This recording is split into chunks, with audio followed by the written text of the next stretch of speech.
Hello, இந்த வீடியோவில் AutoCAD modify கமாண்ட்ஸ்லேயே மோஸ்ட் வெர்சடைல் கமாண்ட் ஒன்று இருக்குங்க. ஆனால் அது அதிகம் யூஸ் பண்ணுறதில்ல. இப்போ இங்கே பார்த்தீங்கன்னா 3 லைன் இருக்குது.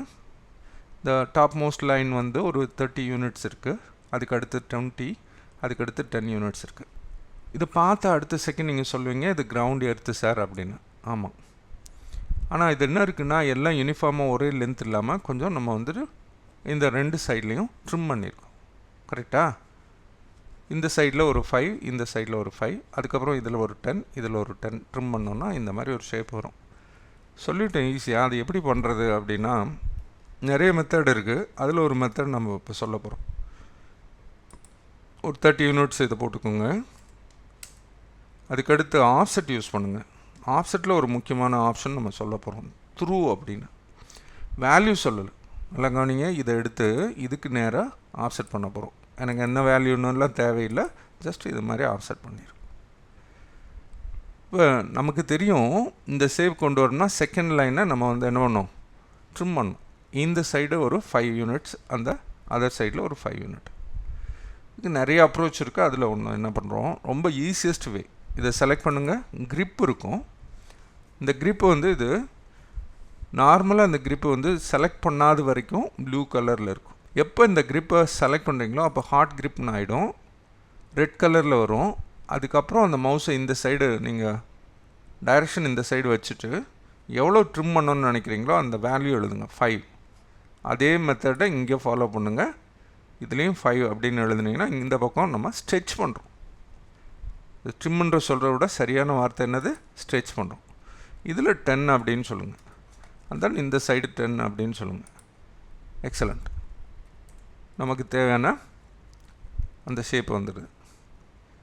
ஆனால் நிறைய இருந்ததுன்னு வைங்களேன், ஒரு 10-15 லைன் இந்த மாதிரி இருந்ததுன்னா அது சரியாக வராது. அதுக்கு நம்ம என்ன பண்ணுவோம்னா ட்ரிம் பண்ணுவோம்.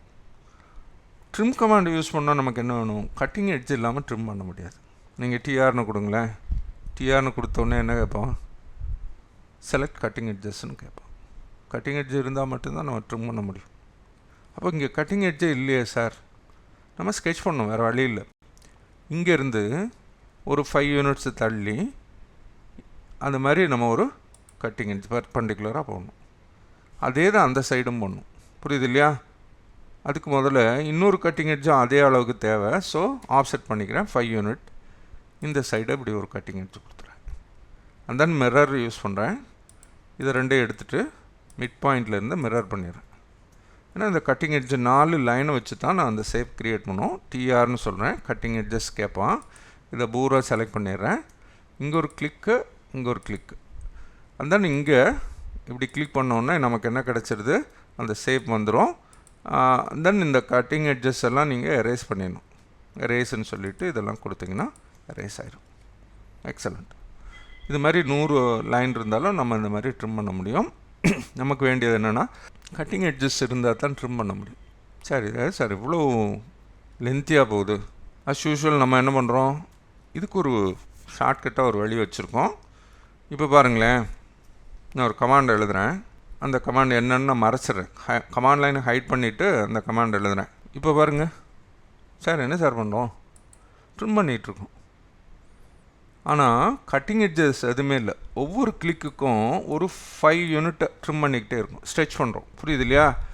இங்கே ஸ்ட்ரெச் பண்ணது மாதிரி கட்டிங் எட்ஜ் இல்லாமல் ட்ரிம் பண்ணது மாதிரி இங்கே நான் பண்ணியிருக்கேன். சரி, எவ்வளோ ஈஸியாக இருக்குது. இப்போ இந்த கமாண்ட் என்ன, அதுதான் லென்த்துன்னு ஒரு கமாண்டு.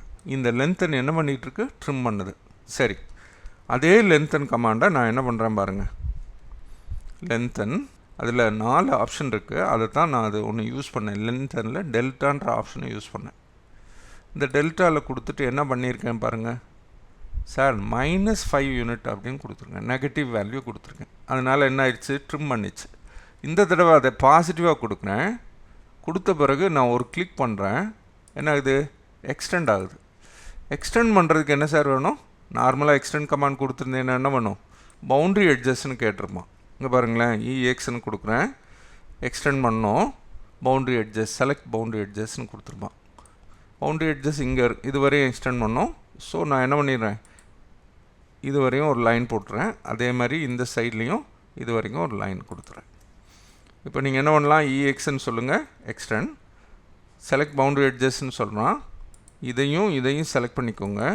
பண்ணிவிட்டு இங்கே ஒரு கிளிக்கு, இந்த சைடு ஒரு கிளிக். அப்படி பண்ணிங்கன்னா இந்த லைன்ஸ் எல்லாம் எக்ஸ்டெண்ட் ஆகும். சார் நல்லா யோசிங்க. இந்த மாதிரி பண்ணுறது ஈஸியாக இருக்கா, இல்லை நான் லென்த்துன்ற கமாண்டை வச்சு பண்ணது ஈஸியாக இருக்கா பாருங்கள். ரொம்ப சிம்பிள். லென்த்தனில் நீங்கள் வந்து இந்த திருப்பியும் சொல்கிறேன், எல்இஎன் எழுதுங்க, டிஇன்னு எழுதுங்க, டெல்டான்ற ஆப்ஷனை செலக்ட் பண்ணுறோம். நெகட்டிவ் வேல்யூ -5 கொடுத்தீங்க அப்படின்னா என்ன ஆகும், ட்ரிம் பண்ணோம். ஒவ்வொரு கிளிக்கும் ஒரு தடவை 2 தடவை கிளிக் பண்ணிங்கன்னா 10 யூனிட்டை ட்ரிம் பண்ணிடும். எவ்வளோ ஈஸியாக இருக்குது பாருங்கள். இப்போ இது ஒரு சர்க்கிள் போட்டுருவோம். ரேடியஸ் முக்கியம் இல்லை, ஜஸ்ட் ஏதோ ஒரு வேல்யூ 10ன்னு கொடுத்துறேன், விட்டுருங்க. இது செமி சர்க்கிள் ட்ரிம் பண்ணுறோம் பாதியாக. என்னாகும், டிஆர்னு சொல்கிறோம். இதை கட்டிங் எட்ஜுன்னு வச்சுட்டு இந்த எட்ஜை ட்ரிம் பண்ணிடுறோம். செமி சர்க்கிள் நமக்கு கிடச்சிருக்கு. இதையும் எரேஸ் பண்ணிடுறோம். இஷ்யூ என்னென்னா, இந்த செமி சர்க்கிளோட ஆங்கிள் பார்த்திங்கன்னா 180 டிகிரி இருக்கும். இந்த ஆங்கிள் 180 இருக்கும். எனக்கு என்ன வேணும்னா, இங்கே ஒரு 30, இங்கே ஒரு 30 டிகிரி நான் அதை வந்து ட்ரிம் பண்ணிடணும். ஸோ 120 இருக்கணும். அந்த மாதிரி எப்படி சார் பண்ணுறது? நார்மலாக என்ன பண்ணுவோம், ட்ராக்கிங் மீட்டர் யூஸ் பண்ணுவோம். 30. ஸோ இங்கேருந்து ஒரு லைன் கன்ஸ்ட்ரக்ட் பண்ணுவோம். இங்கேருந்து இந்த சைடு ஒரு லைன் கன்ஸ்ட்ரக்ட் பண்ணிவிட்டு டிஆர்னு கொடுத்துட்டு என்ன பண்ணிடுவோம், இந்த கட்டிங் எட்ஜு ட்ரிம்முன்னு சொல்லிவிட்டு இதை ரெண்டையும் கட்டிங் எட்ஜுன்னு எடுத்துகிட்டு இங்கேயும் ஒரு கிளிக் பண்ணோன்னா ட்ரிம் பண்ணிடும். அதுக்கப்புறம் இந்த கன்ஸ்ட்ரக்ஷன் லைனை அழிச்சிரும். ஓகேயா?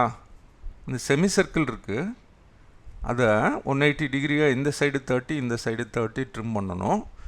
அதுக்கு இவ்வளோ லென்த்தியாக ஒரு ப்ராசஸா சார்? வேறு வேலை இல்லை. இப்போ என்ன சொல்கிறோம் பாருங்கள், லென்த்தன். இங்கே வந்து ஒரு ஆங்கிள்னு ஒரு ஆப்ஷன் இருக்குது, மறந்துடாதீங்க. ரொம்ப முக்கியமான கமாண்டு ஆங்கிள் சொல்லுங்கள். சொன்ன பிறகு எழுதுங்க -30 டிகிரி அப்படின்னு எழுதுங்க. எழுதின பிறகு நீங்கள் ஒரு கிளிக் பண்ணிங்கன்னா ஒவ்வொரு தடவையும் -30 ஆங்கிளில் நமக்கு ட்ரிம் பண்ணும். ஓகேயா? எவ்வளோ யூஸ்ஃபுல்லாக இருக்குது பாருங்கள். இது அப்படியே மைண்டில் வச்சுக்கோங்க. இன்னொரு விஷயம் நான் சொல்கிறேன். இப்போ ரேண்டமாக ஒரு லைன் போட்டிருக்கேன். அது எவ்வளோ லென்த்தெல்லாம் எனக்கு தெரியாது. ரேண்டமாக ஒரு ஹரிசாண்டல் லைன் போட்டிருக்கேன். இன்னொரு லைன் சின்னதாக போடுவோம், இல்லை பெருசாக போட்டுக்கலாம். அது இஷ்யூ கிடையாது. ரேண்டமாக இருக்குது. எனக்கு எக்ஸாக்டாக 55 யூனிட் இருக்கணும்.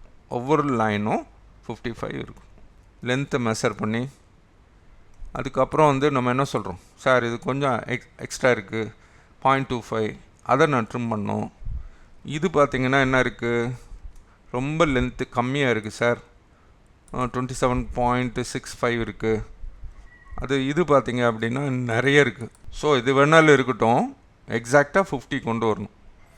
யோசிச்சு பாருங்கள், அது எவ்வளோ ஈஸியாக பண்ணுறோம் பாருங்கள். ட்ரிம் பண்ணணும் இல்லைன்னா எக்ஸ்டெண்ட் பண்ணணும். அந்த வேலையை எவ்வளோ ஸ்மார்ட்டாக பண்ணுறோம் பாருங்கள். லென்த்தன் இல்லை டோட்டல்னு ஒரு ஆப்ஷன் இருக்கா பாருங்களேன். இந்த ஆப்ஷனை யூஸ் பண்ணிக்கோங்க. டோட்டல்னு சொல்லிவிட்டு 15 எழுதுங்க. அவ்வளோதான். எழுதிட்டு இந்த இடத்துல கிளிக் பண்ணிங்கன்னா இங்கே பாருங்களேன், ட்ரிம் ஆகுதா? ஓகே, ட்ரிம் பண்ணிடுங்க. இந்த லைனை இந்த சைடு கிளிக் பண்ணுங்கள். கிளிக் பண்ண வேணாம், ஜஸ்ட்டு மவுஸை ஹோவர் பண்ணுங்கள். என்ன சொல்கிறான், லென்த்தன் பண்ணுறான். எவ்வளோ தூரத்துக்கு? எக்ஸாக்டாக 50 இருக்க மாதிரி. சரி, இது ட்ரிம் பண்ணுவோம். அப்போது எவ்வளோ ஈஸியாக இருக்குது பாருங்கள். இதில் இந்த லென்த்துன்ற கமாண்டில் டோட்டல்னு ஆப்ஷன் யூஸ் பண்ணோன்னா 4 டோட்டல் ட்ரிம் பண்ணவும் செய்யலாம், எக்ஸ்டெண்ட் பண்ணவும் செய்யலாம். இதை விட இன்னொரு முக்கியமான விஷயம் சொல்கிறேன். இப்போ இந்த ஆர்க் எவ்வளோ லென்த்து இருக்குதுன்னு தெரியாது கரெக்டாக. இப்போ இருக்குது எனக்கு, இது வந்து 180 டிகிரி இருக்கணும். ஸோ இங்கேருந்து 180 இப்படி வரணும். எக்ஸஸாக இருந்தால் ட்ரிம் பண்ணோம், இல்லைன்னா எக்ஸ்டெண்ட் பண்ணணும். தெரியாது எனக்கு என்ன இருக்குதுன்னு தெரியாது. 120 இருக்குது நம்ம கடைசியாக ஒர்க் பண்ணது. இருந்தாலும் ஆட்டோகேட் என்ன பண்ணுதுன்னு பார்ப்போம். லென்த்தன் டோட்டல், இதுலேயும் ஆங்கிள் இருக்குது, மறந்துடாதீங்க. இந்த ஆங்கிளை யூஸ் பண்ணுங்கள். இதில் 180 அப்படின்னு சொல்லிடுறேன். சொன்ன அடுத்த செகண்டு நீங்கள் கிளிக் பண்ணிங்கன்னா இப்படி வரும், செமி சர்க்கிள் வந்துடும். நீங்கள் அதுக்கப்புறம் எத்தனை தடவை கிளிக் பண்ணாலும் அதே தான் இருக்கும், மறந்துடாதீங்க. ஏன்னா டோட்டல்ன்றது வந்து ஒரே ஒரு தடவை தான் யூஸ் பண்ண முடியும். நீங்கள் என்ன வேல்யூ சொல்கிறீங்க, ஆங்கிளாக இருந்தாலும் சரி, லென்த்தாக இருந்தாலும் சரி சொன்னீங்கன்னா அது ஃபினிஷ் பண்ணிடும். லென்த்தனில் நம்ம இதுவரையும் பார்த்துருக்குது என்னென்ன பார்த்துருக்கோம் சார். இங்கே பார்த்தீங்கன்னா ஒரு விஷயம், ஆர்டர் மாற்றி சொல்கிறீங்களே, இங்கே டெல்டா இருக்குது, அதுக்கடுத்து பர்சன்டேஜ், அதுக்கடுத்து டோட்டல் இருக்குது. சார் நான் நல்லா புரிஞ்சுக்கோங்க. நான் எது சொன்னாலும் ஒரு லாஜிக் இருக்கும். இதில் டெல்டாவில் என்னெல்லாம் இருக்குது, ஆங்கிள்னு ஒரு அடிஷ்னல் ஆப்ஷன் இருக்குது. அதே மாதிரி எதில் இருக்கும், டோட்டல்லையும் இருக்கும். மற்ற 2 ஆப்ஷனில் அது இருக்காது. இது பர்சன்டேஜ்லேயும் டைனமிக்லேயும் இருக்காது. அதனால் அதை அடுத்தது நான் உங்களுக்கு சொல்கிறேன். ஓகேங்களா? பர்சன்டேஜ்னால் என்ன சார், என்ன இருக்கோ அதை நம்ம ட்ரிம் பண்ணுறோம், இல்லைன்னா எக்ஸ்டெண்ட் பண்ணுறோம். அதில் 50% இருந்தால் போதும். அப்போ நான் என்ன பண்ணணும், ஜஸ்ட்டு எனக்கு ஒரு 50 அப்படின்னு எழுதிட்டு மவுஸ் இங்கே கொண்டு போனீங்கன்னா என்ன ஆயிடுது, இருக்க என்ன லென்த் இருக்கோ அதில் 50% வச்சுக்கும். இப்போ பாருங்களேன், என்னென்ன இருக்கோ அதில் 50% அப்படியே கட் பண்ணிட்டே வரும். சார் எக்ஸ்டெண்ட் பண்ணுறதுக்கு என்ன சார், அதே ஆப்ஷன் தான் லென்த்தன். ஆனால் இந்த தடவை என்ன பண்ணுறீங்க, பர்சன்டேஜில் 100 இருந்ததுன்னா ஆக்சுவல் சைஸ் இருக்குது, அதை 200 மாற்றிக்கோங்க. 200 மாற்றிட்டிங்கன்னா நீங்கள் எதை கிளிக் பண்ணுறீங்களோ அது எந்த சைடு கிளிக் பண்ணுறீங்களோ அது அப்படியே வந்து என்ன 2 டைம்ஸ், ஜஸ்ட்டு 2 டைம்ஸ் எக்ஸ்டெண்ட் பண்ணும். அது எந்த இதை சொன்னாலும் சரி, எந்த லைன் இல்லை ஆர்க் எதை சொன்னீங்கனாலும் அந்த மாதிரி வரும். இந்த லாஸ்ட் ஒன்று அதில் இன்னொரு ஆப்ஷன் இருக்குது, அதை மட்டும் நம்ம சொல்லுவோம். அதே லென்த்தனில் டைனமிக்னு ஒரு கமாண்ட் இருக்குது. இந்த டைனமிக் கொஞ்சம் வித்தியாசமாக வேலை செய்யும். என்ன பண்ணுங்கள், எதுவுமே சொல்ல வேண்டாம், இவ்வளோ யூனிட் வந்து நீங்கள் எக்ஸ்டெண்ட் பண்ணுங்கள் இல்லை ட்ரிம் பண்ணுங்கள் அப்படின்லாம் எதுவும் சொல்ல வேண்டாம். ரெஃபரன்ஸ் சொன்னால் போதும். இதை தூக்கி இந்த எண்டு வரையும் கொண்டு வாங்க, இதையும் இதே எண்டு வரையும் கொண்டு வாங்க, அது மாதிரி இந்த எண்டு வரையும். ஓகேயா? இப்போது எக்ஸ்டெண்ட் பண்ணிக்கிட்டு இருக்கோம், அதே மாதிரி ட்ரிம் பண்ணவும் செய்யலாம். இப்போ நான் என்ன பண்ண போகிறேன், இதை எடுத்து இது வரையும் ட்ரிம் பண்ணுங்க சொல்லலாம். புரியுது இல்லையா? இல்லை இதை எடுத்து இது வரையும் எக்ஸ்டெண்ட் பண்ணுங்கன்னு சொல்லலாம். ஒரே கமாண்டில் ட்ரிம் பண்ணோம் எக்ஸ்டெண்ட் பண்ணோம், அதான் நம்ம சொல்கிறோம். சரி, இதை விட ரொம்ப யூஸ்ஃபுல்லான கமாண்ட் ஆட்டோகேடில் இருக்கா என்ன? இங்கே பாருங்கள், ட்ரிம் பண்ணுறோம், எக்ஸ்டெண்ட் பண்ணுறோம், அதே தான் ஆங்கிளுக்கும் பண்ணுறோம். இந்த கமாண்டை இவ்வளோ எஃபெக்டிவாக இந்த மாதிரி சுச்சுவேஷனில் யூஸ் பண்ணலான்றது சொல்கிறதுக்கு யாரும் உங்களுக்கு ஹெல்ப் பண்ணல, அதுதான் இஷ்யூ. ஸோ இந்த கமாண்டை எஃபெக்டிவாக யூஸ் பண்ணி பழகிக்கோங்க. ப்ரொடக்டிவிட்டி இன்க்ரீஸ் ஆகும், இல்லைன்னா கஷ்டம். தேங்க்யூ.